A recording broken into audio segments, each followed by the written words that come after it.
మన ప్రభు అయిన యేసు క్రీస్తువ నామంలో దేవుని బిడ్డల మీ అందరికీ సమాధానము కలుగునుగాక. ఆమేన్. పరిశుద్ధ గ్రంథంలో దేవుని వాక్యమును ధ్యానించుకుందాము. 132వ కీర్తన 15వ వచనము. దాని ఆహారమును నేను నిండారులుగా దీవించెదను, దానిలోని బీదలను ఆహారముతో తృప్తిపరచెదను. ఆమేన్. ప్రియమైన దేవుని బిడ్డలారా, దాని ఆహారమునట ఆయన నిండారుగా దీవిస్తాడు. ఇక్కడ బీదలను ఆహారముతో తృప్తిపరుస్తాడు. ప్రియులారా, మన దేశంలో మన ప్రాంతంలో అనేక చోట్ల అనేక విధములైనటువంటి బీదలు ఉన్నారండి. ఏమీ లేని బీదలు కూడా ఉన్నారు. ఆ బీదలకి మనం ఆహారం పెట్టడానికి సంకోచిస్తూ ఉంటాం, ఆలోచిస్తూ ఉంటాం. మన చేతుల కష్టార్జితంలో కొంతమంది ధారాళముగా ఇస్తూ ఉంటారు, మరి కొందరు ఇవ్వడానికి సహకరించరండి. అయితే వాక్యం ఏమంటుందంటే, బీదలకట ఆహారమును యేసయ్య మాత్రమే తృప్తిగా సమృద్ధిగా ఇస్తాడు. ఆ సమృద్ధి అయినటువంటి ఆహారము దేవాది దేవుడు ఇస్తాడు.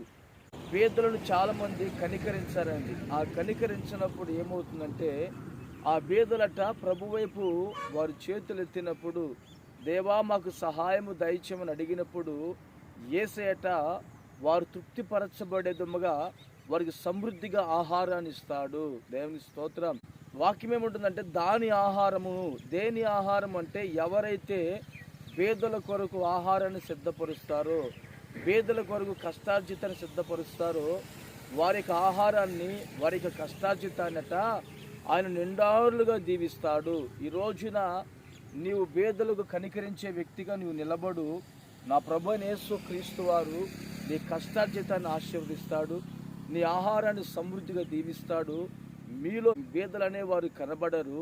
నా ప్రభు యేసు క్రీస్తు వారు బీదలను మీరు ఎప్పుడైతే కనికరిస్తారో, ప్రభు మిమ్మల్ని కనికరించి మీకు సమృద్ధినివ్వగలిగిన వాడు. ఆమేన్. ప్రార్థన చేసుకుందాము. ప్రేమగల తండ్రి, పరిశుద్ధుడా, స్తోత్రము నాయన. బీదలను మేము కనికరించినప్పుడు మీ ద్వారా మాకు సమృద్ధిగా ఆహారం ఉంటుందని, మీ ద్వారా మాకు సమృద్ధిగా మా చేతుల కష్టార్జితం దీవించబడుతుందని మీరు మాకు తెలియపరిచి ఉన్నారు. ఈరోజు నీ మాటలు మేము కలిగిన వారమై బీదలను కనికరించినటువంటి దైవ సంబంధమైన కృప నడిపింపును మీరు మాకు దయచేయండి. ఇప్పటికే బీదల ఎడల ఎవరైతే కనికరము చూపుతూ ఉన్నారో ఆ బిడ్డల ఎడల మీరు ధారాళముగా మీరు కనికరాన్ని చూపండి.